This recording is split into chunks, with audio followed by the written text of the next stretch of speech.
작심 폭로를 하려는 걸까요? 증인 채택 이후에도 국회에 나오지 않았던 명태균 씨가 이번엔 나오겠다는 의사를 밝혔습니다. 한 언론 보도에 따르면 명태균 씨는 노영희 변호사와의 접견에서 국회 증언 얼마든지 하겠다라고 말했다고 합니다. 법사위 증인으로 출석 요구를 받았던 지난달 19일엔 무릎 상태가 좋지 않아서 출석하지 못했는데요. 이번엔 보조기구를 차고서라도 나오겠다는 겁니다. 그러면서 국민의힘 주요 정치인 30명을 죽일 카드가 있다. 내 말에는 증거가 다 있다. 이렇게 말했다고 합니다. 최상목 권한대행이 오늘 명태균 특검법을 국무회의에 상정조차 하지 않았지만 명태균 씨가 국회에서 직접 입을 열게 된다면 상황이 좀 달라질 것 같습니다. 특검법 통과와는 별개로 이 또한 적지 않은 파장이 예상됩니다. 네, 오늘 국무회의가 열렸습니다. 최상목 권한대행은 명태균 특검법을 올리지 않았습니다. 특별한 언급도 없었고요. 왜 그랬을까? 이게 궁금해지는 점인데 아직 시간은 있어요. 3월 15일이 기한이죠. 그렇습니다. 오늘 국무회의 특히 이제 비공개 간담회 등에서 마은영 재판관 임명을 어떻게 할 것인가, 그다음에 명태균 특검법을 어떻게 할 것인가가 두 가지 관전 포인트였는데 결국에는 둘 다 어떤 언급도 없었고 명태균 특검법은 심지어 이제 상정도 국무회의 보고도 안 했죠. 예. 그래서 일단 마은영 재판관의 경우에는 이거는 뭐 헌법적 책무라고 할 수 있는데 이거는 뭐 대놓고 그냥 위헌하겠다는 그런 모습인 것 같고요. 그리고 헌법재판소에서 명확하게 밝혔음에도 불구하고 아직까지 사실은 뭉개고 있기 때문에 참 무책임하다. 부총리면 그래도 정무적 판단을 해야 되는데 이렇게까지 뭉개는 것은 너무 무책임하고 저는 헌재에 대한 도전이 아닌가 생각하고요. 명태균 특검법은 지금 뭐 각종 의혹들이 쏟아져 나오고 있잖아요. 이를테면 오세훈, 홍준표 두 시장이 아무리 반발하고 관련 없다라고 큰 소리로 주장해도 그거를 탄핵시킬 수 있는 다른 증거들이 쏟아져 나오고 있기 때문에 이걸 이대로 두고 볼 수 있을 것인가. 특히 검찰은 강건도 불구경 하듯 지금 보고 있는 것 같아요, 여전히. 예. 왜냐하면 핵심으로 지금 들어가지 못하고 있기 때문이죠. 김건희 여사를 곧바로 포토라인에 세워야만 검찰의 수사의 진정성을 우리가 엿볼 수 있을 것이다라고 누누이 얘기했음에도 불구하고 그냥 보고만 있는 것처럼 보여요, 지금 현재는.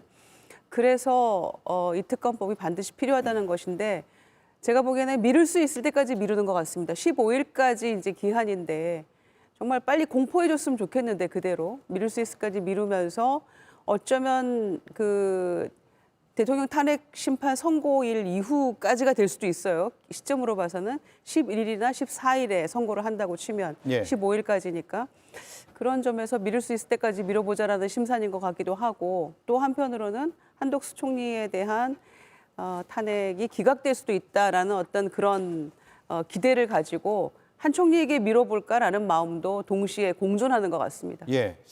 그러니까요. 한덕수 총리가 탄핵이 기각될 가능성도 있고 그 시점이 이번 주 아닐 가능성도 거론되고 있습니다. 그러면 최상목 권한대행의 이 특검에 대한 고민의 시간은 더 길어질 가능성이 있어 보이죠? 저도 그렇게 생각합니다. 공표와 관련한 행사 시한이 3월 15일이니까 예. 그때까지 시간을 좀 두고 상황을 지켜볼 가능성이 크다고 보는데요. 그 근본적인 원인 가운데 하나는 이런 해석이 가능할 것 같습니다. 최상목 대통령 권한대행이 지금 윤석열 대통령의 빈자리를 권한대행하고 있는 거잖아요. 그 이전에는 이제 한덕수 국무총리가 권한대행을 했었는데 그 두 분의 권한을 대행하는 입장에서 윤석열 대통령이나 아니면 한덕수 국무총리였다면 어떤 판단을 했을까 이런 생각을 한다면 당연히 이 특검 법안에 대해서 좀 부정적인 생각을 했을 것이라고 판단했을 가능성이 크고요. 우리 당은 한덕수 국무총리가 이번에 탄핵 재판 결과 이 기각이 돼서 권한 대행으로 복귀할 것을 거의 기정사실로 생각하고 있습니다. 그렇다면 그 복귀 시기가 아주 임박해 있는 상황에서 굳이 최상목 권한 대행이 어떤 다른 정치적 리스크를 안고 이번 제2구권을 행사하지 않을 가능성은 적다고 생각하는데 예. 하여튼 시간을 좀 두고 상황을 지켜보겠다는 게 최상목 권한대행의 판단 아닐까 이렇게 생각해 봤습니다. 예, 3월 15일까지고요. 시간은 가고 있지만 아직 10하루가 남아 있습니다. 그런데 이 가운데 명태균 씨가 계속 어떤 입장들을 여러 채널을 통해서 내고 있거든요. 오늘 새롭게 나온 소식은 보조기구를 차고서라도 국회에 나가서 증언을 하겠다라고 했습니다.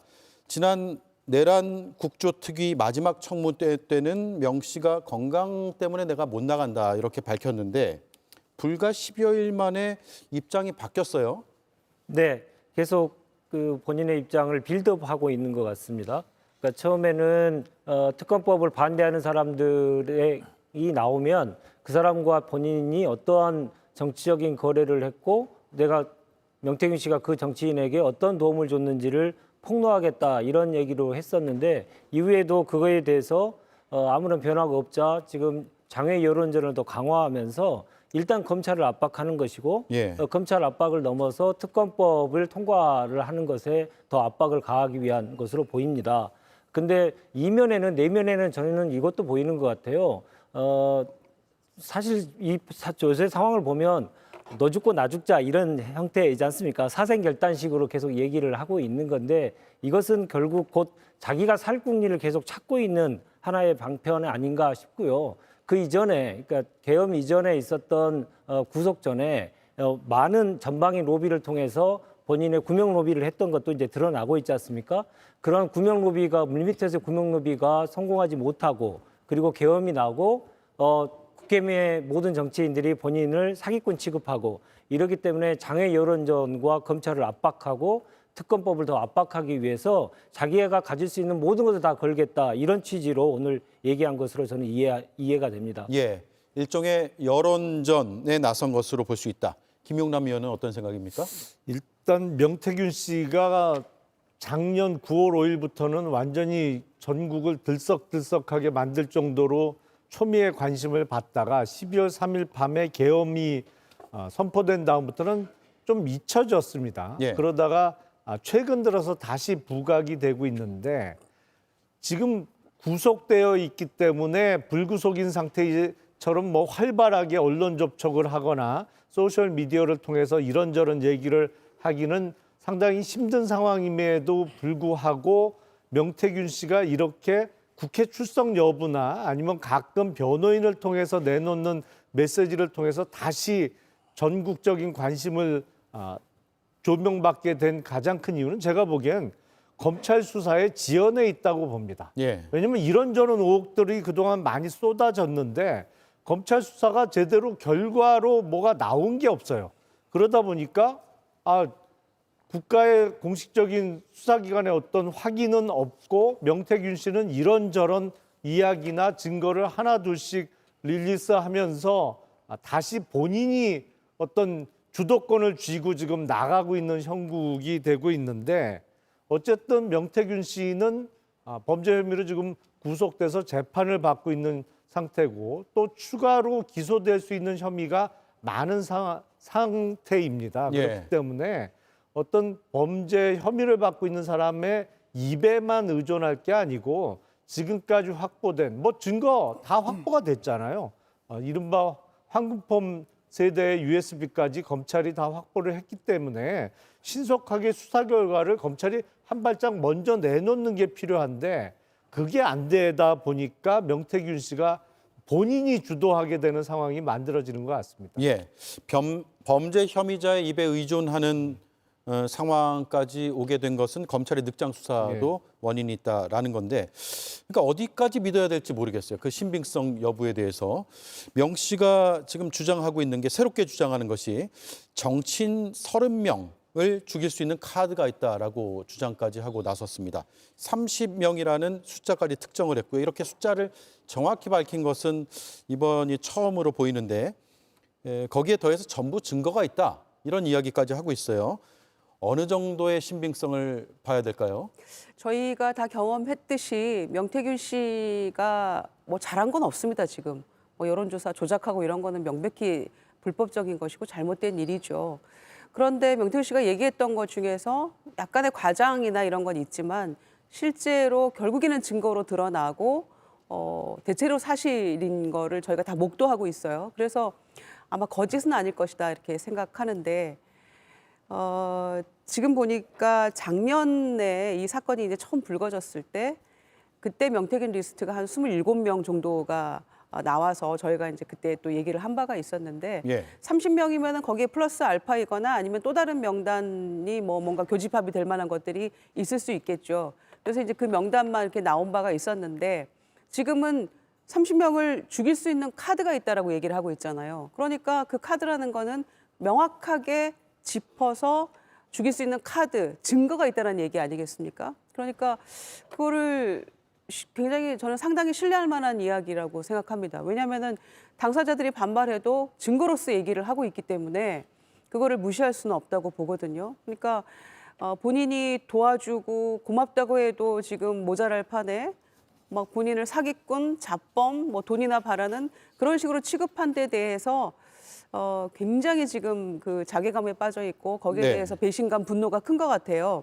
그러니까 좌시하지 않겠다. 내가 증거 가지고 있다라고 경고하는 것으로 보여지고 또 이런저런 그 내막들을 국민의힘 내부에서도 일정 부분 알고 있는 게 있기 때문에 그래서 부득불 이 명태균 특검법에 대해서 그렇게 반기를 들고 나서고 있고 그걸 보수 괴멸시키려는 정치 공작이다라고 얘기하고 있는 게 바로 이런 이유가 아닐까 생각합니다. 대체로 사실일 걸로 저는 예. 생각합니다. 범죄인이긴 하지만 그동안의 증거나 신빙성으로 좀 뒷받침된 부분도 있다. 이 말씀이네요. 저도 개인적으로는 명태균 씨가 국회에 나와서 국정조사에 나와서 본인이 더 밝힐 게 있다면 밝힐 것을 환영합니다. 지금 민주당이 명태균 씨 게이트와 관련해서 계속해서 특검 공세를 하고 있고 그것을 뭐 국민의힘이 마치 회피하는 듯한 이 공세 의견들을 많이 내고 있잖아요. 이럴 바에는 차라리 모든 그 진실이라고 생각하는 부분을 알고 있는 명태균 씨가 국정조사에 나와서 떳떳이 자기가 갖고 있는 자료가 무엇이고 이것이 국민으로부터 평가받았을 때 예. 정말로 국민의힘 소속 의원 30여 명이 정치적으로 법적으로 책임을 져야 하는 사안이 있는가 이런 부분에 대한 문제 제기를 했으면 하는 생각입니다. 저는 개인적으로는 우리 정치가 더 깨끗해져야 하고 그 깨끗한 정치를 바탕으로 국민들이 더 좋은 정치를 누릴 권리가 있다고 생각합니다. 그런데 지금 명태균 씨가 이른바 정치 브로커 또는 컨설턴트로 역할을 하면서 우리 정치의 어떤 부정적인 측면, 깨끗하지 못한 측면을 공론화하고 있잖아요.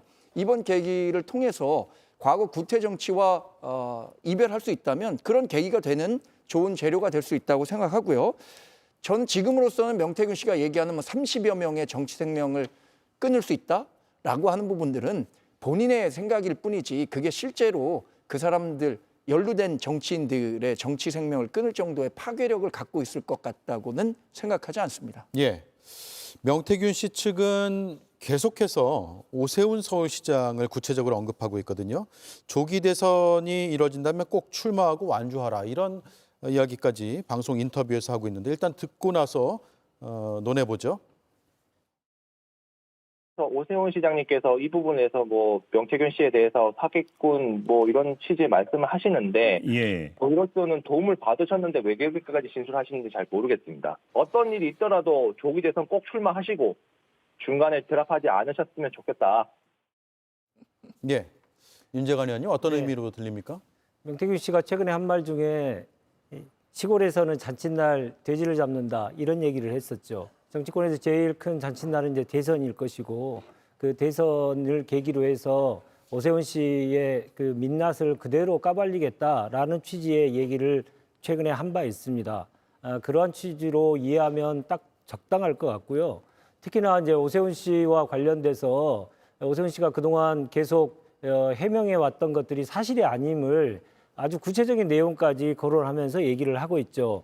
예를 들어서 지금 2번밖에 만난 적이 없고 오세훈 측에 의하면 초창기에 만났다가 별로 중요하지 않은 것 같아서 내쳤다 이렇게 얘기를 했는데 2번이 아니고 7번이고 그 7번은 어떤 자리이고 어떤 목적에 의해서 만났는지 장소와 내용을 특정해서 지금 얘기를 하고 있거든요. 예. 가령 예를 들어서 21년도에 있었던 서울시장 선거, 보궐선거 때 단일화가 몇 차례가 있었는데 단일화를 하지 않으려고 하는 후보자를 설득하는 거를 명태균 씨가 오세훈 캠프 측과 같이 상의해서 하고, 그리고 또 나경원 후보와의 여론조사 단일화 과정 속에서 여론조사의 문항을 오세훈 측에 유리하게 하는 방안에 대해서 구체적으로까지 조언을 한 내용들을 변호사를 통해서 계속 알려오고 있습니다. 근데 그러한 내용들이 객관적 사실과 비교 크로스 체크해 보면 대부분 다 사실이거든요. 당시 그런 문제들이 있었고요. 그래서 명태균 씨가 계속 얘기하고 있는 내용들이 사실에 가까울 가능성이 매우 높아지고 있는 상황에서 오세훈 시장이 전혀 입장의 변화라든가 미안함이라든가 인간적인 도리라든가 이런 걸 하지 않고 한 사람을 계속 매도를 하고 있는 상황이기 때문에 명태균 씨 입장에서는 더 이상 잃을 게 없기 때문에 모든 걸 다 던지는 그런 폭탄 게임을 할 수밖에 없는 것이겠죠. 그래서 그 오세훈 시장과 관련돼서는 완주하라라고 하는 것은 절대 드롭하지 말고 그 하나하나의 과정 속에서 당신과 내가 있었던 일을 하나하나씩 공개를 하면서 어떻게 보면 사람을 참 피말리게 해서 타격을 주겠다라고 하는 것을 오늘 선언한 것이다. 그렇게 보입니다. 예. 30명이라고 숫자는 특정하면서도 다른 인물들은 이름을 거론 안 하고 오세훈, 홍준표 계속 이렇게 집요하게 이야기를 하고 있는 것 같아요.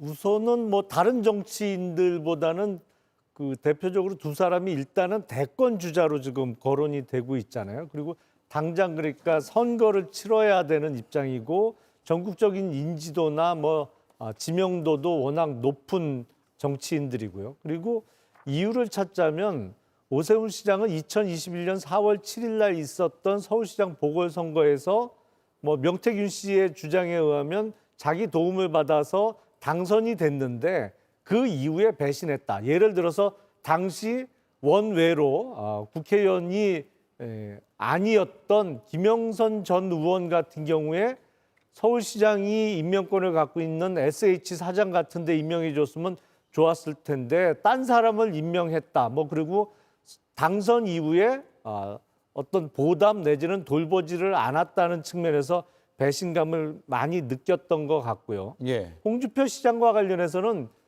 작년 9월 5일 날 이른바 명태균 게이트가 터진 이후에 명태균과 홍준표 시장과의 어떤 연관성에 대한 기사가 나오니까 가장 먼저 가장 직접적이고 좀 모욕적인 언어로 명태균 씨를 이른바 끊어냈거든요. 예. 그 명백히 뭐 사기꾼 내지는 뭐 본인 홍준표 시장이 직접 상대할 이유가 없는 좀 질이 낮은 사람으로 그 모욕을 했기 때문에 그런 게 좀 작용하고 있는 거 아닌가 싶습니다. 예.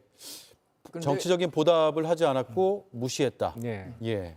그런데 그 지금 명태균 게이트와 관련해서 가장 펄쩍 뛰고 있는 사람도 두 분이라는 것은 뭐 인식하실 필요가 있을 것 같습니다. 오세훈 시장이나 홍준표 시장이나 명태균 씨가 주장하는 것이 정말 허황된 주장이고 본인들이 알고 있는 사실과는 완전히 다르다고 하니까 특히 이 두 분 같은 경우에는 뭐 검찰 수사든 아니면 특검이든 피할 필요가 없다라고까지 얘기를 하고 있어요. 예. 그래서 명태균 씨가 이번에 국정조사에 나오겠다는 의지를 밝혔으니까 나와서 본인이 알고 있는 거 충실히 얘기하고 그리고 그 상대방이라고 할 수 있는 두 시장은 어떻게 그 명태균 씨의 주장을 반박하는지 이걸 보시면은 정확한 진실이 드러날 수 있다고 생각합니다. 예.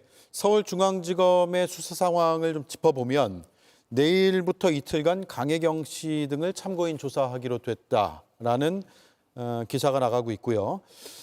오세훈, 홍준표 시장과 관련한 조사일 것이다라는 전망성 보도들이 나가고 있습니다. 두 시장의 입장은 정광재 의원 말씀하신 대로 처음부터 일관되게 반박하고 있습니다. 미공표 여론조사를 받아본 적이 없다. 오세훈 서울시장의 2월 26일 입장문이고요. 그 같은 날 연합뉴스 TV 인터뷰에서 사기꾼이 능해도 없는 걸 만들 수 없다. 그리고 이틀 뒤에는 명태균은 2021년 2월 중순에 끊어냈다라는 입장을 순차적으로 밝히고 있습니다. 홍준표 시장은 특검이든 검찰 조사든 아무런 상관이 없다. 마음대로 해보라. 사기꾼의 거짓말이 나라를 뒤흔드는 세상이다. 그거 정상 아니다. 라고 입장을 내고 있습니다. 네, 2월 25일에 나온 입장이고요.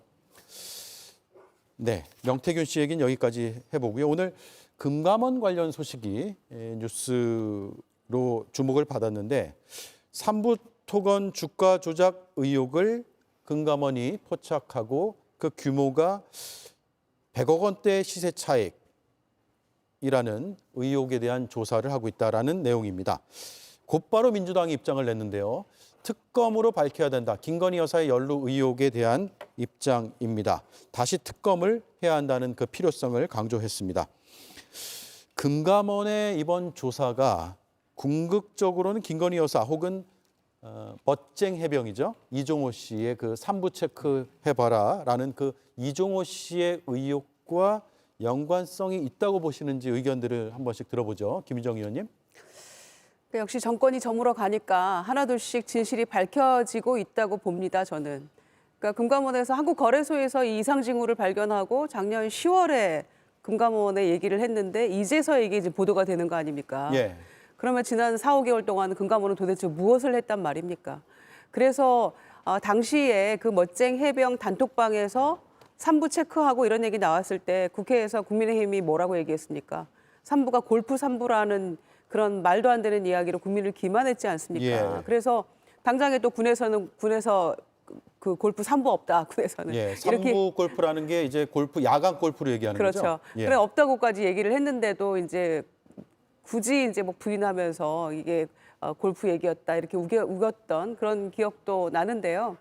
결국에는 이렇게 드러나지 않았습니까? 100억대 시세 차익을 보고 2023년 5월 달에 1,000원대였던 주가가 2달 뒤에 폭등해서 5,000원이 넘는 예. 그래서 시세 차익을 봤다는 거 아닙니까? 그러니까 뭐 재벌은 남 못 준다고 개 못 준다고도 하죠. 못 준다고 저는 뭐 빈번했던 일 중에 하나가 아닐까 생각하고요. 이거 반드시 그래서 우리가 김건희 특검 해야 된다고 얘기했음에도 뭐 그냥 검찰 수사도 제대로 안 됐던 것이고 특검도 결국에는 국민의힘 반대하고 또 거부권 행사 남발하면서 안 됐던 거 아닙니까? 예. 그래서 이거는 확실하게 밝혀야 된다고 생각하고 저는 개인적으로는 대왕고래 프로젝트 관련한 주가 조작은 없었는지 그것까지 저는 면밀히 살펴야 된다고 생각합니다. 예. 제가 좀 말씀드릴까요? 예, 저는 기승전 김건희 여사 이 공세를 민주당이 하고 있기 때문에 이번 김건희 여사 특검 공세가 뭐 새삼스러울 건 없다고 생각합니다. 근데 이 주가 조작과 관련한 범죄는 다수의 피해자를 양산할 수 있기 때문에 엄단해야 하는 범죄인 건 저 누구나 공감하실 거라고 생각합니다. 근데 지금 관련해서 의혹이 제기되는 것은 이종호 블랙펄 인베스트먼트와 김건희 여사가 과거에 인연이 있었기 때문에 이 인연을 바탕으로 그러면 삼부토건과 관련해서도 일종의 거래가 있었고 그 과정에서 김건희 여사의 역할이 있었다. 이렇게까지 가야 되는 건데 예. 지금 김희정 의원님 말씀하신 것처럼 금감원에서 주가 조작과 관련해서 판명을 한 거고요. 이것과 관련해서는 대주주가 100억 원대 차익을 봤다고 하니까 검찰 조사로 자연스럽게 넘어가면 됩니다. 그리고 검찰 조사 과정에서 저는 이제 검찰이 그렇게 뭐 눈치를 김건희 여사 눈치든 윤석열 대통령 눈치든 볼만한 위치의 상황에 있지 않다고 생각하거든요. 수사 결과 이종호 전 블랙펄 인베스트먼트 대표의 주가 조작 의혹을 수사하다 보면 그 과정에서 김건희 여사가 개입했었는지 개입하지 않았었는지를 명확히 판단할 수 있다고 봅니다. 이게 특검 사안이라고 생각하지는 않는 거죠. 그래서 금감원에서 조사하면 어차피 범죄 혐의점이 있으면 검찰로 넘어가게 네. 돼 있다. 이 말씀이네요. 우크라이나 재건주로 분류가 됐었잖아요. 당시에 그랬었죠. 투자자들 사이에서. 네. 그래서 삼부토건의 주가가 2023년 7월 17일 찾아보니까 5,010원까지 급등을 합니다. 최고점을 찍었는데 이종호 씨의 그 멋쟁 해병 단톡방의 3부 체크는 2023년 같은 해 5월 14일로 기록이 돼 있고요. 그리고 우크라이나 관련된 대통령의 일정들이 그 즈음에서 있었고 그래서 이 내용과 우크라이나 관련 내용 그리고 마지막에 고점을 찍었던 5,010원 이게 뭔가 연관이 있지 않을까라는 의구심은 계속 남아 있긴 해요. 근데 합리적인 의심을 당연히 할 수밖에 없죠. 왜냐하면 여러 가지 것들이 맞물려서 계속 있었지 않습니까?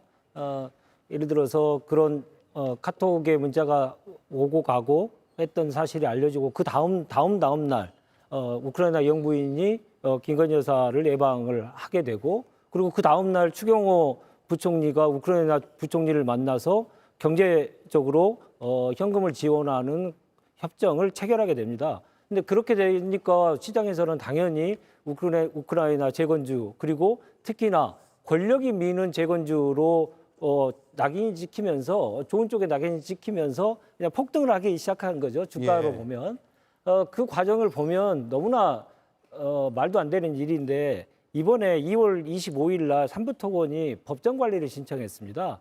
이미 이제 회사가 망가졌다는 얘기고 2020년부터 지금 2023년까지 4년 연속 영업 손실을 기록했던 회사예요.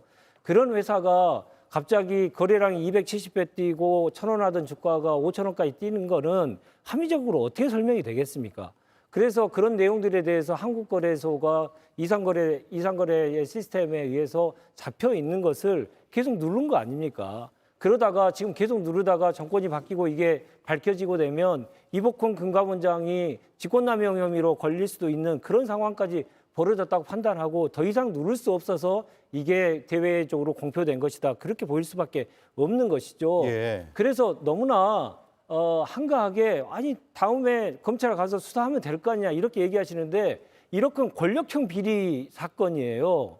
권력형 비리 사건에 국힘이 야당 시절에 그렇게 한가하게 그렇게 주장을 하셨나요? 우리나라가 권력을 이용해서 투자자들의 피해를 주는 그러한 사건이 벌어졌는데 그것을 신속하게 해결하려고 하는 노력을 하지 않고 태평성 때처럼 다음에 하겠죠, 검찰이 하겠죠 이런 식으로 하는 게 정치가 진짜 해야 될 일인지 묻지 않을 수 없습니다. 예, 정광재 위원 반론 잠시 뒤에 듣고요. 김용남 위원 의견 먼저 들을게요.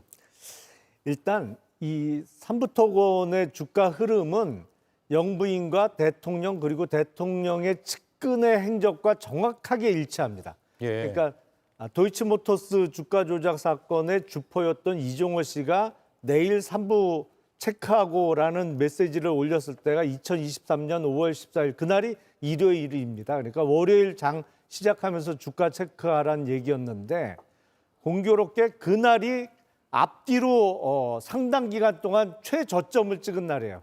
2023년 5월 15일이요. 예. 그리고 5월 16일 날 어떤 이벤트가 생기냐면 우크라이나의 젤렌스키 대통령의 영부인이 방한을 해서 영부인 회담을 김건희와 같이 합니다.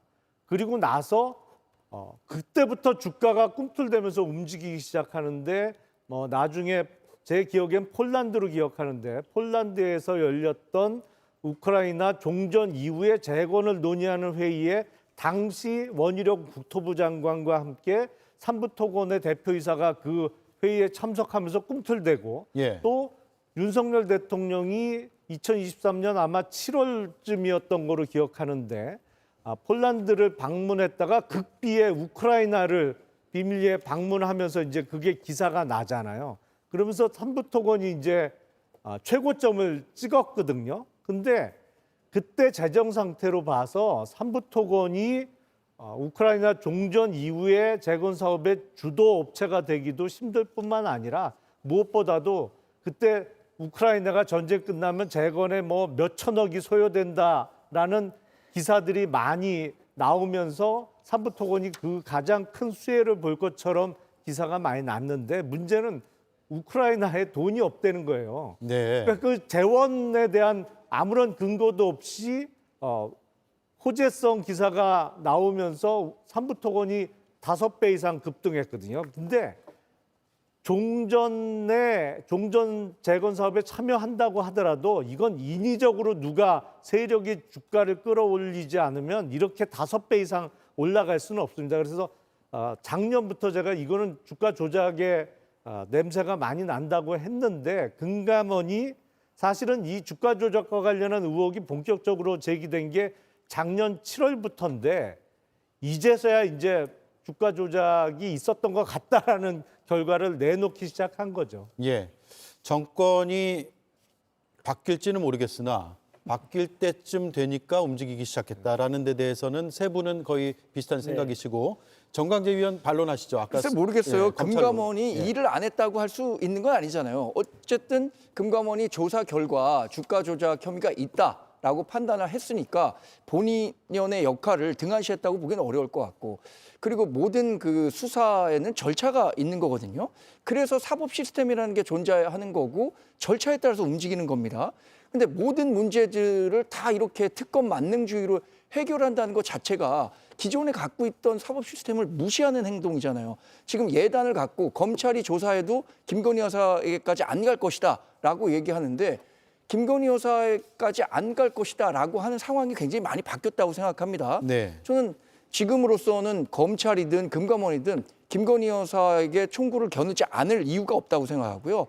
그럼 그 수사 과정을 기다리면 되는 거지, 왜 그걸 자꾸만 어떤 정치적 목적을 갖고 특검을 하자고 하는 거는, 그건 정치적인 성격이 강하기 때문에 받아들이기 어렵다는 거죠. 그러면 김건희 여사의 연루 의혹을 특검으로 밝혀야 한다가 아니라 검찰 수사로 밝혀야 한다는 것은 가능한 얘기다. 당연하죠. 예, 예. 알겠습니다. 한 가지만 예. 반론하겠습니다. 짧게 해주시죠. 예, 한 번도 이 정부에서 특검 없었습니다. 모든 사안이 그렇게 특검을 하지 못할 정도의 정치적인 사안이었을까요? 이 정도만 하겠습니다. 예. 특검 얘기는 많은데 실제로 특검은 이루어지지 않았죠. 한 번도 없었습니다. 예. 알겠습니다. 그 의견도 듣고 마무리를 하죠.